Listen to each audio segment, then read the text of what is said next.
Down to Biscayne. Yeah. 5 on the floor. Ride for my dogs. Where here's the thing, you can check the score. Hustle hard, couple scars, wearing bubble frogs. Just like Butler said, you in trouble, y'all. Kept the floor playing, got it all banned. Y'all seen the block, stop with one hand. And Pat we trust, it's power, have the guts. We're here to bring the heat, y'all can hang it up. Welcome to 5 on the Floor, a daily insider show on the Miami Heat and the NBA, featuring Ethan Skolnick, Greg Sylvander, and Alex Toledo, plus others from the 5 Reasons Sports Network.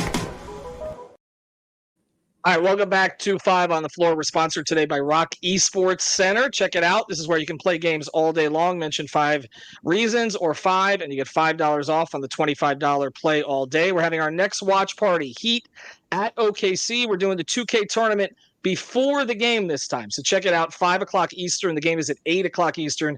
See the Heat play one of the best teams in the Western Conference and win prizes in the 2K tournament. So check it out. It's in Palmetto Bay. Plenty of parking. Great spot. They got food. They got drinks. They got everything and lots of games to play. So check it out. Rock Esports Center. Also, make sure you subscribe to Off the Floor. That's our new Discord server, $2.99 per month. You get more Heat content that you can never handle. Communicate with other Heat fans and us all day long. We're now doing daily Q&As, the 4 hosts of 5 on the Floor. So check it out. All right. Today, very special guest. Feel like this was destined for about the past 31 years that he would be here eventually. Again, I'm Ethan Skolnick at 5 Reasons Sports. We got Alex Toledo. You can follow him at Tropical Blanket. And we've got Delon Wright, who is a new member of the Miami Heat, currently on the, I guess it's a West Coast swing still, sort of. They're in Denver now on Mountain Time.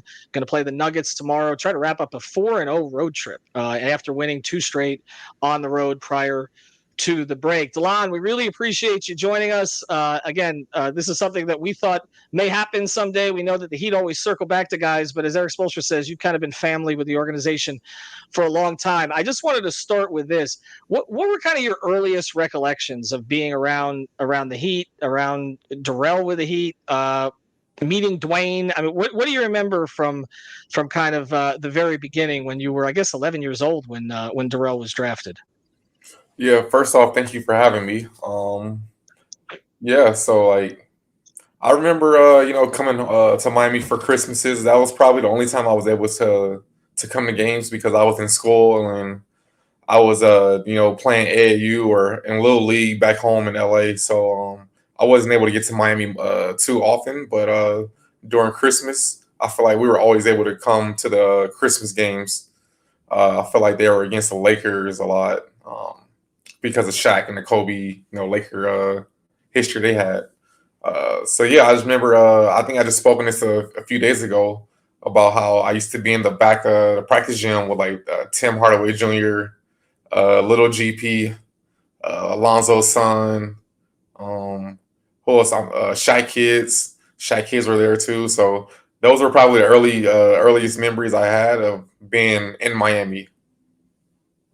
Well, and Dwayne kind of adopted your brother as his brother, or something when he came in. I remember Darrell getting drafted, and it was kind of a weird situation because he got drafted prior to the trade for Shaq. So when he got drafted, it was like a young team with Karan, who's obviously there now as assistant coach, and Lamar. And so Darrell was drafted to be part of that young core, and then all of a sudden it flipped. You get Shaq, like you're competing for a championship. And I said I actually did a story on your brother where he was playing out in Estero on the other side of the state of Florida, back where I guess the D League team at the time used to be, and he was trying to make his way as an 18-year-old in the league. What did you learn about the NBA experience before you got into it from your brother? Because I can imagine that he would have some pretty good advice to share.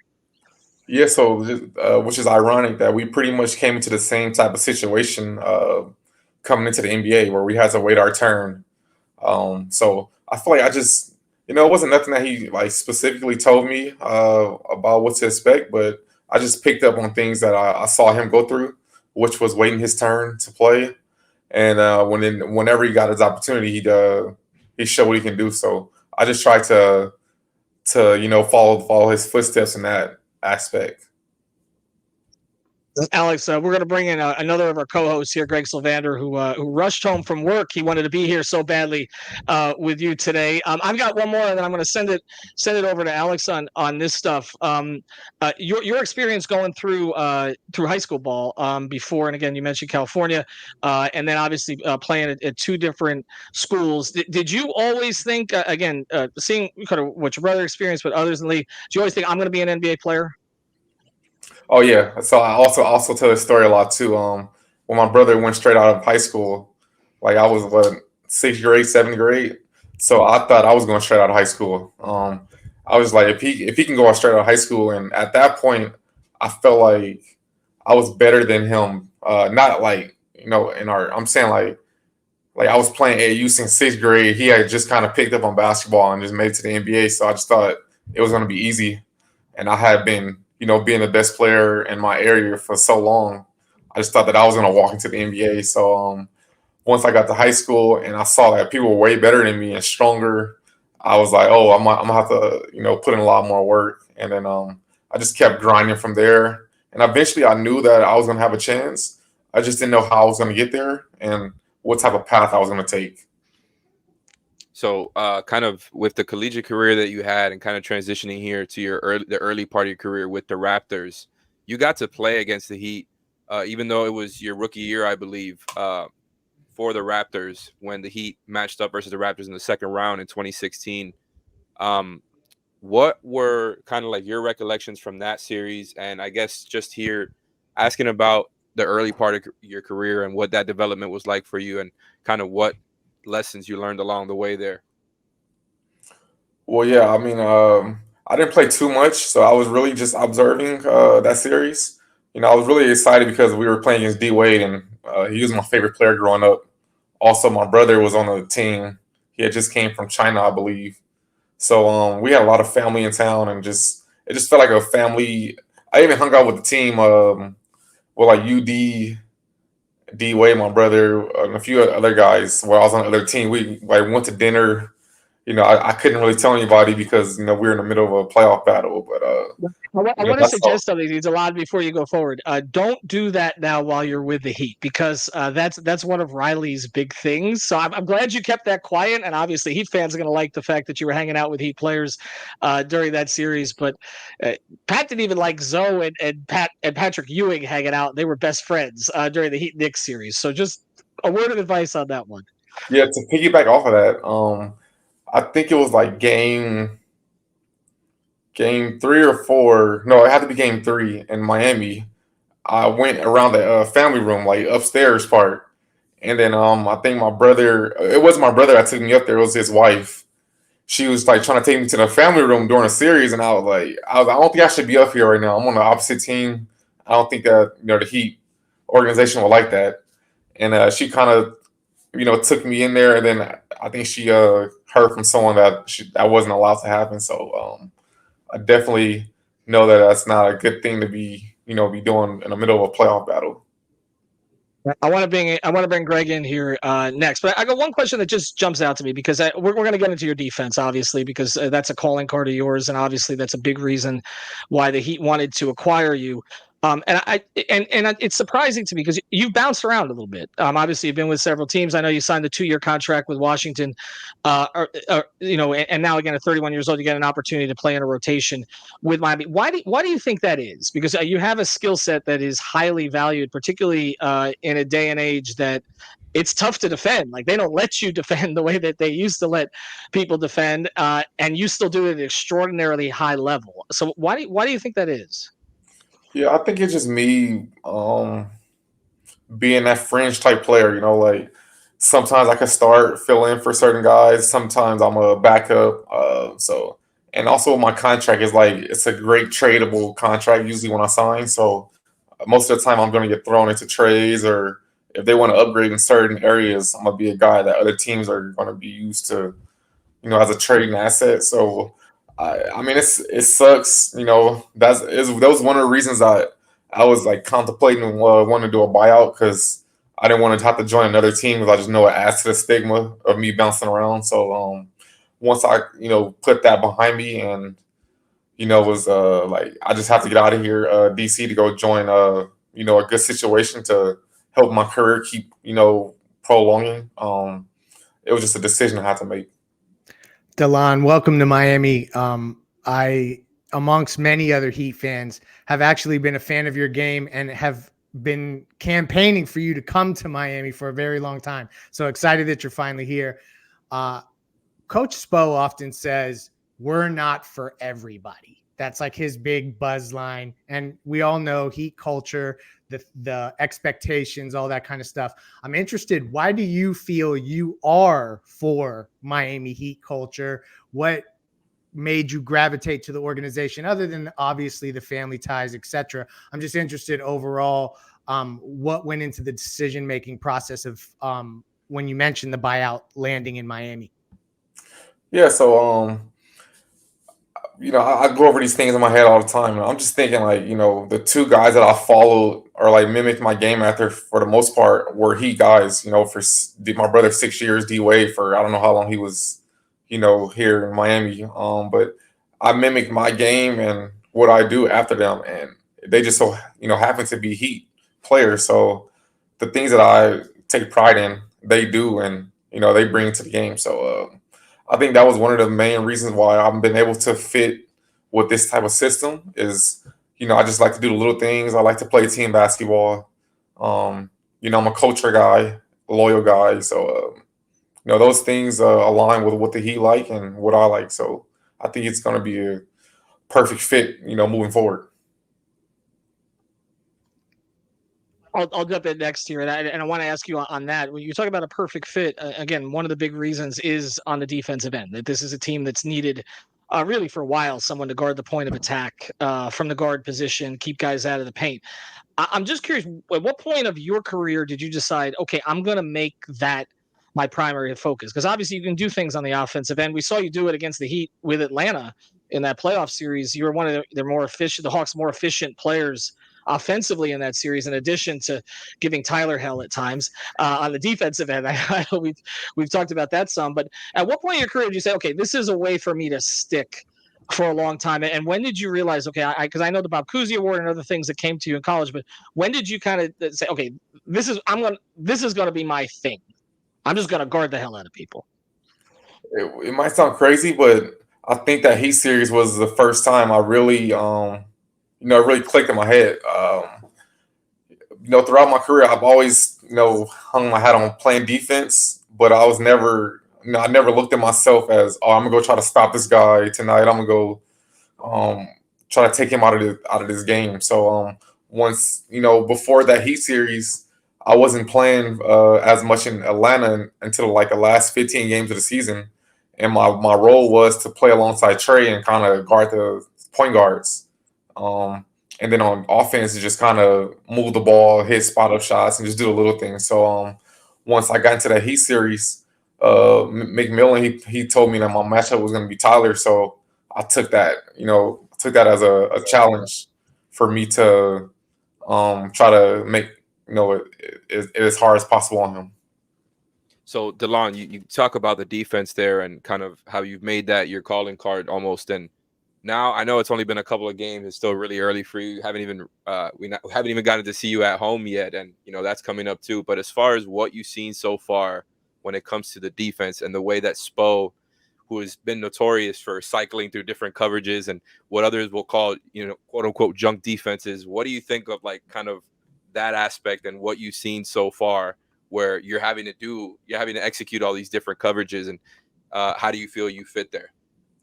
I mean, I think I was going to be a great fit just moving forward. A lot of the things that he's preaching to us in practice is the things that I do and the things that I want to do. Especially, when we're in that little the press, he's telling me to go stab at the ball, go try to gamble, try to get a steal. Yeah. A lot of my career when I came into the NBA, that's the type of player I was. Going for steals, gambling, putting the team in bad situations by me gambling. But it worked out a lot. But and then as I started to get into my career, a lot of coaches, told me to stop doing it. So I kind of took a backseat from doing that because I want to, fit in and play the right way. And then once I started to see that it worked for me and I had to play that way, I just, took took that as my role, and I just ran with it. A quick follow-up. So I was just thinking about it now as you were talking and kind of thinking about the amount of defensive talent that's currently on the Heat with Jimmy, Bam, you got Haywood, Caleb, and so on and so forth. Is this the best defensive team you played on when it comes to just personnel? Because I know you were on that Raptors team, that 2018, 2019 team had a lot too. And just kind of how comfortable does it make you so that you can just kind of fit into a team that is kind of all about what you're about, and it doesn't feel like you're having to cover up for a bunch of dudes. Like you're out there with other guys who are kind of just on the same string on the string with you and are, just as good defenders as you. Yeah, by far, has to be the best defensive team I've been on. That Raptors team, we were like a team defensive team. We played great team defense together, but here individually, we have, a lot of guys that I would consider could be better defender than me, depending on what type of player we're guarding. So, Bam and Jimmy are the two that stand out the most. They're all defensive players. I don't think I've played with an all defensive player yet, to be honest. I don't think maybe Kawhi was the only one I've played with so far. So, this has to be, the best defense that I've been able to play with. We were looking at some of the lineups that Spo's using, and I know some of this is him experimenting, and some of it is Tyler's injury and others who've been out, and obviously the suspensions that came in that adjusted things a little bit on this road trip too. But he threw out a lineup of you, Jimmy, Jaime, Caleb, and Bam, and we're like, who's scoring on that? And you could substitute, I think, Haywood in for Jaime and get a similar effect, but it does seem like there's a ton of different defensive personnel to play with, and a lot of it starts with Bam, and that's kind of what I wanted to ask you here. What is the reputation? Because we watch Bam, and we're constantly amazed by what he does defensively. We don't understand why he hasn't won a Defensive Player of the Year award to this point, particularly with some of the Heat's better defenses, how much ground he covers, guarding guards, which is something that not a lot of bigs can do. I guess, what is the perception of him around the league? And also, can you describe, for someone who's not like a basketball expert, like what makes him great? Yeah, so I'll start with the perception. I'll go back to that Atlanta series. He gave us troubles because he was switching 1 through 5, and he was making it hard on Trey. So just his versatility on defense, being able to switch 1 through 5, being able to block shots, be a low post presence. He's so versatile. So I would just say that's his biggest strength. And what was the second one? Sorry. Well, I guess, it was the perception of the league, but also just like you're kind of getting into it, which is, the things that he does that are unusual. I mean, he just does seem like a unicorn at the position right now. And I'm just wondering, because he's not a big shot block guy, which is probably the reason that he hasn't gotten Defensive Player of the Year. We know that it tends to go to the guy with the most blocked shots. It's been that way, I guess, with Jaren, with Rudy. Also, I guess, what should it be in your view? Like what makes the Defensive Player of the Year? Who should be first team all defense? What do you value? I'm gonna say the guards. I think guards should get it more, to be honest. Like I'm just, because if you look at the NBA, the best scorers are usually point guards and like small forwards, and we have to guard that every game. And we're making it tough on the opposing guards and small forwards. So I think guards should get more recognition, but I understand why the centers, get the most recognition, because they're like the last line of defense. They're getting the block shots. They're anchoring the defense. So I understand, but I'm just gonna throw some love for my guards out there. I love to hear that. Interested also just on the personal side. We know you've grown up as Heat family, essentially. And we know your connections to all the people throughout the organization. But of active players, who would you say are your go-to guys for advice around the league? Who are your best friends around the league? Not to get too personal, but just I'm interested to pick your brain on the people that are active today, not the Dwaynes and the Durrells of the world, but the people that are actually maybe even on the Heat or on other teams that you're closest to. Yeah, so I've been on so many teams, so I built a lot of relationships with guys. I would say most of my Toronto guys, Norman Powell, I talk to him a lot. We play a lot of Call of Duty together. I talk to OG Ananobi. He's sending me memes and stuff on Instagram all the time, like all day. Like he don't post on Instagram, but he'll send you memes, all day. I don't want to give his secrets out there, but You might be guarding him in the playoffs, by the way. yeah, I might have to. Right? I know his moves, so hopefully I can do a good job on him. So I'm gonna go with those two. Oh, obviously, Kyle Kuzma, my college teammate. We're still very close. I was glad I was able to team up with him for 2 years. Just see his growth has been crazy. Um, I'll just go with those few guys right now. Like those are probably the most guys I talk to consistently. What I wanted to ask you though, we've seen you wear some different numbers. So we took some questions from our off the floor Discord server from Heat fans. One of the questions was asked was, did you offer Duncan anything for 55? Did because we know Duncan's a little feisty these days. He's getting in arguments with Jaylen Brown and others, making a ton of threes. Did he fight you off for that number, or did you not request it?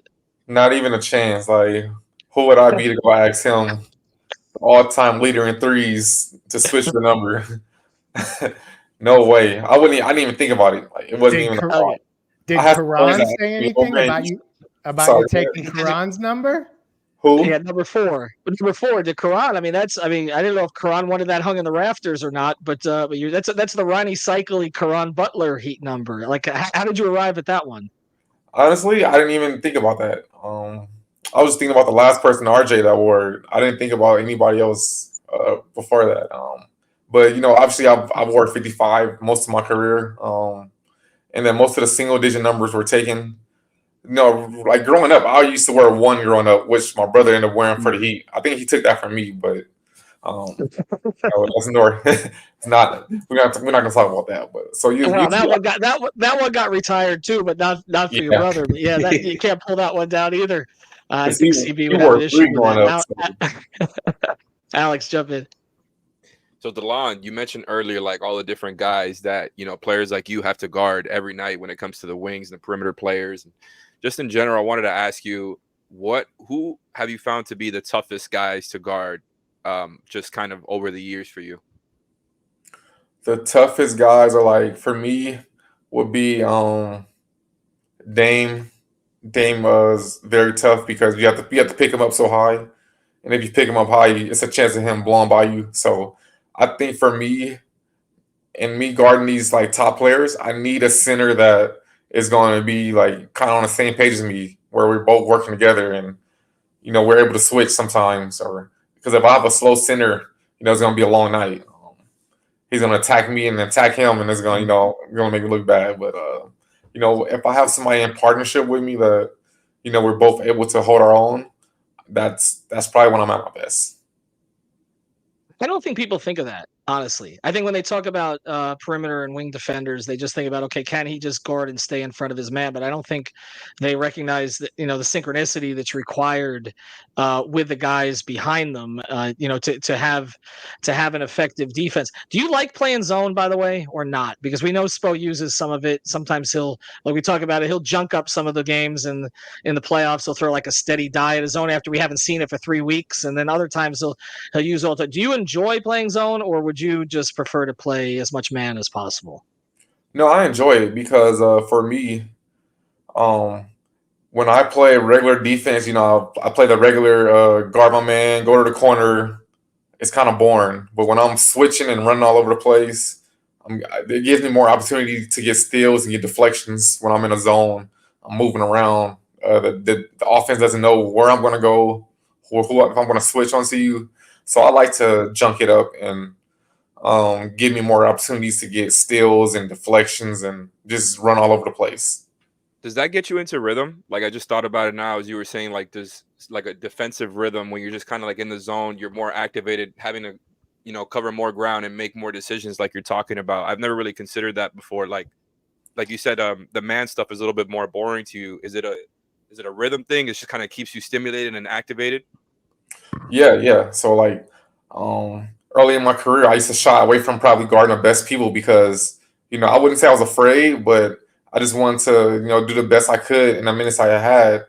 And then as I got, more into a rhythm in the NBA, I looked for those matchups to put me on the best people because the best players are going to have the ball in their hands. So that's just going to engage you more into the game. It's going to integrate you right into the game. You have to be locked in. And it gives me, like I just said, it gives me more chances to get deflections and steals because, naturally guys are looking to get a ball to the best players, and that's when I play the passing lanes. I want to ask you about what it's been like the last week. You come into a team off a buyout. There's a lot of excitement for you. Obviously, the Heat's acquired a starter at the position in Terry, and then he was hurt, came back a little earlier than we expected, which was a good thing. When you get thrown in this, you're with your new team, and all of a sudden Jimmy's getting choked, and calling onto the crowd, and Nico's running from the other side of the court, and all these things are happening. What was that? I mean, you got integrated quickly. Like I mean, all of a sudden you don't even know a lot of these guys that well. And here you're, it's like we talk about the Band of Brothers thing here. What was that like? And I guess my follow up to this, and I mean this in the nicest possible way, is Jimmy Butler the biggest troll you've ever played with? Just like the biggest cloud. Like, I mean, he's sitting there throwing him and Nico in an Instagram photo with bad boys and all this. I'm just curious what that experience was like for you the past week. Oh yeah, he's definitely it's only been a few games with the team, but he's definitely one of the biggest trolls so far that I've played with. And I even seen it when I was not on the team yet. I would follow his Instagram because he always posts something funny, or he's calling out his teammates, calling them weak and trash. So I just found humor in that. But yeah, no, getting thrown into the fire is probably the best way for me. Just to figure it out on the fly. Because once you get into your rhythm and your set rotations, you kind of gotta have to stick to that. And, you don't want to, mess up what the team has going on. And so my first game, by everybody being out, I was able to kind of play freely and just figure the guys out on the fly. So, as the resident Pat Riley guy on this podcast, I have to ask, because I ask every player I get the opportunity, and you probably have more of them than most people because you go back so ways. Give us a good Pat Riley story that we may not know. Man, honestly, I don't have any. I don't think I met him too many times. I probably met him once or twice. Wow. Was there a conversation like when you go through? You were talking about the buyout process earlier, and I'm just curious how that works because, like you said, you made a decision that you wanted to sort of change the narrative of your career. I mean, we were talking about you as a buyout candidate, possibly, but you weren't like freed up yet, so we didn't know. Like we were talking about other guys, but we don't know if Delon's going to be available. Like, how did that process even work? And was there a conversation with Pat then? Like, he brings you on board and says, this is what we're expecting from you, or it's just basically through Spo? So yeah, it started off with my brother and UD. They were at UD's retirement party, and they both. Well, my brother told me the night after that him and also Quentin Richardson. They all got pretty heated and were like yelling at Spo like, "Yo, y'all need to trade for Delon. Y'all need to go get him. Like, he's not enjoying Washington right now." Like, and then Spo's like, "Yeah, I know I like him, but we're just trying to make it work. It's always the business side." So my brother was telling me that 2 weeks before I end up, taking a buyout, and how that came about is Terry and Jay Rich getting hurt. So they called my agent about seeing what was going on with me, and I was like, yeah, like it sounds good, but I want to try to make it work in Washington. We have only like 30 more games. Hopefully in free agency they have the same interest in me. And then once the next day we ended up playing before the All-Star break. I played 2 minutes in Washington. After I had a good 2 minutes and I didn't get touched get in the rest of the game. I called my agent like, yeah, we gotta do this. Like, it's time. My brother was the first one after the game. He's like, yeah, man, like it's time, bro. Like you can't sit no more and wait. And so that's when I hit my agent like, yeah, like I'm ready to, ready to do this. And then put me on the phone with Spo, and we kind of talked about roles and what was going on with the team. And that's when I was like, I'd rather sit on a bench in Miami than sit in Washington, because I know in Miami I'll get a chance at one point to prove myself. Well, it's crazy because guys like you, who, I mean, you called yourself a fringe player earlier, but obviously you've been a rotation player in the league and you've had some really good moments. But guys like you are more valuable to good teams than to rebuilding bad teams. And I used to have that conversation with Shane Battier all the time when he was with the Heat. He'd be like, he's like, I'm of no use to a rebuilding team. Like, there's nothing I could do that's going to provide anything for them except maybe get them more wins that they don't want. That's basically but he's like, on a team like Miami, you plug me next to LeBron, Dwayne, and Chris, and like, tell me to do this, and I'll go do it. And he obviously did it in a way that helped him win 2 championships. I will say this, Delon, the Let's Go Heat chants must be familiar to you, because I used to hear a lot of those in Washington when I would be covering games in Washington. Washington, Atlanta, Orlando, but Washington definitely. And now it's happening on this road trip. It happened in New Orleans. It happened. I mean, you're like on America's team now, it feels like. Yeah, I thought being in Toronto, we had great fans, but so far, the Miami Heat fans, they're traveling really well. Hearing those "Let's Go Heat" chants in a road arena is pretty crazy. So yeah, I'm excited to finally play at home and see that atmosphere, because I know what to expect from the Heat fans. Is that going to be? We'll close here. And again, Delon Wright, we really appreciate you taking the time. Thanks to Alex and Greg for hosting, and Rock Esports Studio for hosting our watch parties and being a sponsor for us as well. Will that be emotional for you? Because again, you run into it. You're on the road, like that's and now you're coming home and you're playing the place that your brother used to play. You're playing, and I mean, you guys are in a contending chase now, all the way up to the 5 seed. 3 seed looks like it could be in sight if some things break right. What's that going to feel like for you when Spo taps you on the shoulder and you run to the scores table? Yeah, I'm thinking about what it's going to be like, and I think it's going to be emotional. Not tears or anything, but I'm just going to be like, wow, am I really here? Like, this is pretty crazy. When the first time I put on the road, our jersey on the road, I had that feeling, but it wasn't the same as when the announcer first called your name into the game, and the fans get the first look at you in a Heat uniform. So I think it's gonna be fun. I'm gonna be playing off of emotion and adrenaline, and I just can't wait. Well, again, thanks.